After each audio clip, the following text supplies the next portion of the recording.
जय श्री कृष्णा दोस्तों। हर हर महादेव। कैसे हैं आप सब? स्वस्थ और सुरक्षित होंगे। दोस्तों, इस बार 2 अप्रैल से चैत्र नवरात्रि का प्रारंभ होने जा रहा है, जिसका 11 अप्रैल को पारण के साथ समापन होगा। इस बार नवरात्रि पूरे 9 दिनों की आ रही है। 9 दिन की नवरात्रि को बड़ा ही शुभ माना जाता है। इस साल चैत्र नवरात्रि में माँ दुर्गा का आगमन घोड़े की सवारी पर हो रहा है, जबकि माँ प्रस्थान भैंसे की सवारी पर करेंगी। ये दोनों ही सवारियां लोगों को सतर्क और जागरूक रहने का संदेश दे रही है। घोड़ा युद्ध का प्रतीक है, ऐसे में सत्ता पक्ष को विरोध का सामना करना पड़ सकता है। वहीं भैंसे की सवारी का अर्थ होता है रोग, कष्ट का बढ़ना। ऐसे में लोगों को अपनी सेहत के प्रति जागरूक रहने की आवश्यकता है। चैत्र माह के शुक्ल पक्ष की प्रतिपदा से नवरात्रि का प्रारंभ माना जाता है।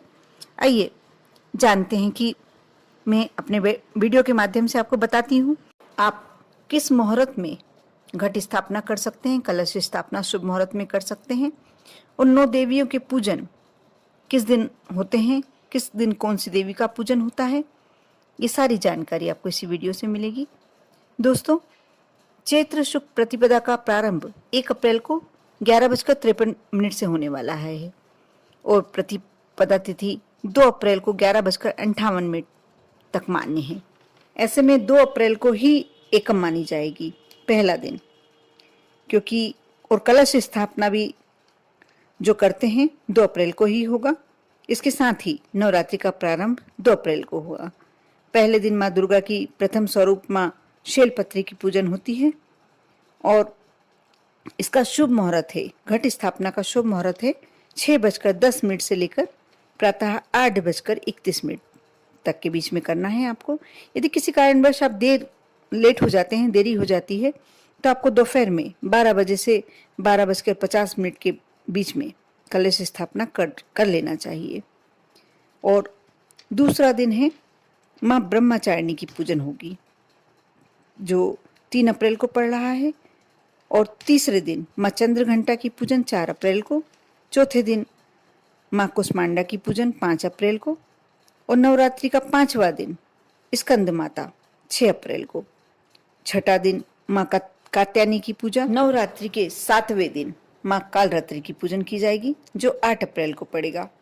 और नवरात्रि का 8वां दिन माँ गौरी की पूजन, दुर्गा अष्टमी 9 अप्रैल को। नवरात्रि का 9वां दिन माँ सिद्धिदात्री पूजन 10 अप्रैल को जो पड़ रही है। और नवरात्रि पारण एवं हवन होगा 11 अप्रैल को। आप 9 दिन अखंड ज्योत जला रहे हैं, माँ को अपने घर में विराजित कर रहे हैं। और इस बीच में यदि आपका मासिक धर्म आ जाता है तो बहुत ही बड़ी समस्या। बहुत लोगों ने प्रश्न किया कि उस समय हम क्या करें, कैसे माँ की पूजन करें। बिल्कुल नहीं, मासिक धर्म में पूजन करना निषेध माना गया है। और जब स्त्री रजस्वला में होती है उस समय वह पूजन योग्य नहीं होती है। इस बात का आप विशेष ध्यान रखें।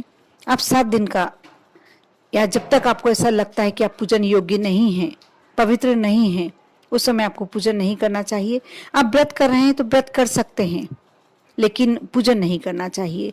यदि आपके घर में आपके पति या बच्चे ये कार्य कर सकते हैं तो माँ को भोग लगवाएं, पूजन करवाएं। जितना कर सकते हैं वह उतना जरूरी नहीं है, क्योंकि माँ भी समझती हैं, देवी देवता भी समझते हैं कि आप स्वयं करके नहीं कर रहे हैं, ये आपके वश में नहीं है। इसलिए आप इसके लिए परेशान नहीं होइए। आप यदि 9 दिन में 10वें दिन कोई पारण कर सकता है तो ठीक है, नहीं कर सकता है तो आप पूर्णिमा के दिन भी विसर्जन कर सकते हैं, कोई प्रॉब्लम वाली बात नहीं है।